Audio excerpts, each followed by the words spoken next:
ഫെയിംസിൽ ഇനി നർമ്മവും സസ്പെൻസും കോർത്തിണക്കി ബെന്നി തോമസ് സംവിധാനം ചെയ്യുന്ന മൈലാഞ്ചി മൊഞ്ചുള്ള വീട് എന്ന ചിത്രത്തിന്റെ ലൊക്കേഷൻ വിശേഷങ്ങളാണ്. ജയറാം കേന്ദ്ര കഥാപാത്രത്തെ അവതരിപ്പിക്കുന്ന ഈ ചിത്രത്തിൽ ആസിഫ് അലിയും ഒരു പ്രധാന വേഷത്തിലെത്തുന്നു. കനിഹയും മീരാനന്ദനുമാണ് ചിത്രത്തിലെ നായികമാർ.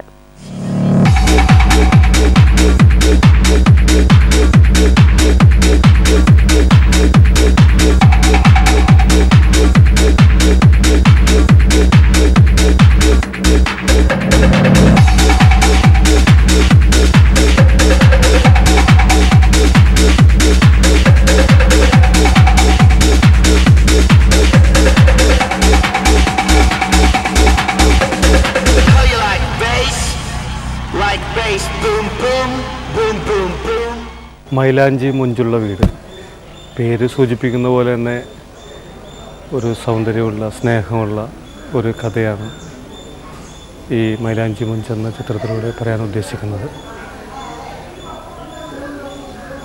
ഈ കഥയേക്കാൾ ഉപരി ശരിക്കും ഈ ചിത്രം ജനിച്ചതിനെ കുറിച്ച് പറയാനാണ് ഞാൻ ആഗ്രഹിക്കുന്നത്. ഉദയകൃഷ്ണ സിബിക്ക് തോമസിൻ്റെ തിരക്കഥയിൽ എനിക്ക് സംവിധാനം ചെയ്യാൻ കഴിഞ്ഞത് ഏറ്റവും വലിയ ഭാഗ്യമാണ്. അതുപോലെ തന്നെ റെഡ് റോസ് ക്രിയേഷൻസിൻ്റെ ബാനറിൽ ഹനീഫ് മുഹമ്മദ്, അദ്ദേഹം വളരെ നല്ല മനുഷ്യനാണ്. അദ്ദേഹത്തിൻ്റെ കമ്പനിയിൽ അദ്ദേഹത്തോടൊപ്പം ഒരു പ്രോജക്റ്റ് ചെയ്യാൻ കഴിഞ്ഞതും ഞാൻ വളരെ നന്ദിയോടെ സ്മരിക്കുന്നു. മാത്രമല്ല ജയറാമേട്ടനും ആസിഫ് അലിയും എല്ലാവരും, മധുസാറായാലും സിദ്ദിഖ്, സായികുമാർ, ഷാജോൺ, അങ്ങനെ എല്ലാവരും ചേർന്ന് ഒരുക്കാൻ കഴിയുന്ന ചിത്രമാണിത്.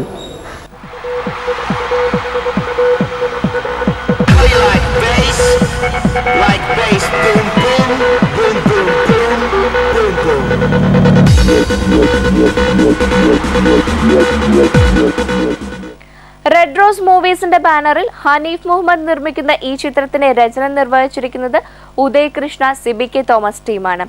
ബാബുരാജ് മറ്റൊരു രസകരമായ വേഷത്തിൽ ഈ ചിത്രത്തിലെത്തുന്നു.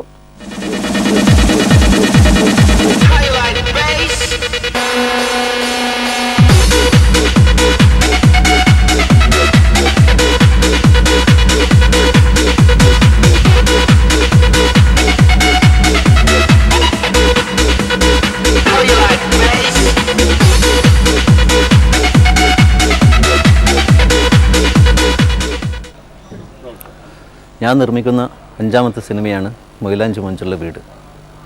ഉദയകൃഷ്ണ സിബിക്ക് തോമസിൻ്റെ തിരക്കഥയിൽ ബെന്നി തോമസാണ് ഈ സിനിമ സംവിധാനം ചെയ്യുന്നത്. ജയറാം, ആസിഫ് അലി, ബാബുരാജ്, കലാഭവൻ ഷാജോൺ, മധുസർ, കനിഹ, മീരാനന്ദൻ ഇവരൊക്കെയാണ് ഈ സിനിമയിലെ താരങ്ങൾ. ഒരു മുസ്ലിം കുടുംബത്തിലെ കഥയാണ് ഞങ്ങൾ ഈ സിനിമയിൽ പറയുന്നത്. എല്ലാവർക്കും ഇഷ്ടപ്പെടാവുന്ന തരത്തിലുള്ള ഒരു family സബ്ജക്റ്റാണിത്.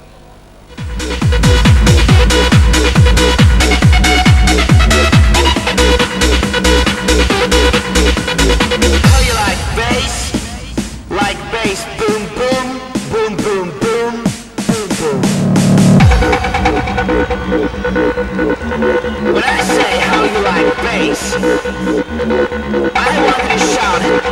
Yeah. How you like bass? How you like bass? മൈലാഞ്ചി മൊഞ്ചുള്ള വീടിൽ എൻ്റെ ക്യാരക്ടറിൻ്റെ പേര് വാഹിദ ആണ്. ഈ സിനിമയിലെ ഞാൻ ജയറാമേട്ടനോട് ചെയ്യുന്ന 3ാമത്തെ മൂവിയാണ്.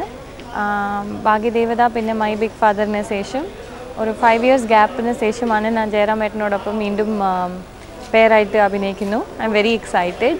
പിന്നെ ഈ വാഹിദ ക്യാരക്ടറിനെ കുറിച്ച് പറയണമെങ്കിൽ she belongs to rich Muslim family, Malabar Muslim family. ഇത് എൻ്റെ 3ാമത്തെ മുസ്ലിം ഗെറ്റപ്പാണ്. ബാബുട്ടിയുടെ നാമത്തിൽ പിന്നെ ടു നൂറ വിത്ത് ലവ് കഴിഞ്ഞിട്ട് ഇതാണ്. So I'm really thrilled. It is a very commercial family drama. Benny Thomas ആണ് director and Ajay Vincent is the cameraman. വളരെ നല്ല ടീമാണ്. കുറേ കാസ്റ്റ് ഉണ്ട് ഇവിടെ, കുറേ ആർട്ടിസ്റ്റ് ഉണ്ട്. ആസിഫ് അലി ഉണ്ട്, ജയറാമേട്ടനുണ്ട്, സിദ്ദിഖ് ഇക്ക ഇസ് മൈ ഫാദർ, പിന്നെ Madhu sir is my grandfather, പിന്നെ കലാഭവൻ ഷാജോൺ, ബാബു രാജേട്ടൻ. So it's a very lively set. വളരെ പോസിറ്റീവ് എനർജി ഉണ്ട്. I'm sure this movie will do well commercially because എല്ലാ ഇൻഗ്രീഡിയൻസും ഉണ്ട്. ഒരു പക്കാ ഫാമിലി എൻ്റർടൈനർ ആയിരിക്കും എനിക്ക് 100% ബിലീഫ് ഉണ്ട് ഈ സ്ക്രിപ്റ്റിൽ. സിബിയും പിന്നെ ഉദയനെ அவங்க ഡുവോ தான் they are doing the script. എല്ലാവർക്കും അറിയാം, they are known for giving blockbusters. So I really hope this movie does well. മലബാറിലെ പ്രസിദ്ധമായ തറവാടാണ് പറങ്കിയത്ത് തറവാട്. ഈ തറവാട്ടിലെ ഇപ്പോഴത്തെ കാരണവരാണ് സോയ സാഹിബ്. മക്കളും പേരക്കുട്ടികളും ബന്ധുജനങ്ങളുമൊക്കെയായി 40ഓളം പേരുള്ള വലിയ തറവാടാണിത്. പക്ഷേ തറവാടിന്റെ മുറ്റത്തെ വാതിലിൽ അന്യമതസ്ഥർക്ക് പ്രവേശനമില്ല എന്ന ബോർഡ് തൂക്കിയിട്ടുണ്ട്. എന്നാൽ ഒരു പ്രത്യേക സാഹചര്യത്തിൽ ഏക മകനായ കാസിംബായി പരിക്കുപറ്റി കിടന്നപ്പോൾ മാധവൻകുട്ടി എന്ന ആയുർവേദ ഡോക്ടർ ഒരു മുസ്ലിം പേരിൽ തറവാട്ടിൽ എത്തുന്നതും തുടർന്നുള്ള രസകരമായ സംഭവങ്ങളുമാണ് ഈ ചിത്രത്തിന്റെ ഇതിവൃത്തം. ജയറാം ഡോക്ടർ മാധവൻകുട്ടിയെയും ആസിഫ് അലി അൻവറിനെയും അവതരിപ്പിക്കുന്നു. സോയ സാഹിബ്, കാസിംബായി എന്നിവരെ അവതരിപ്പിക്കുന്നത് മധുവും സിദ്ദിഖുമാണ്. Say how you like bass.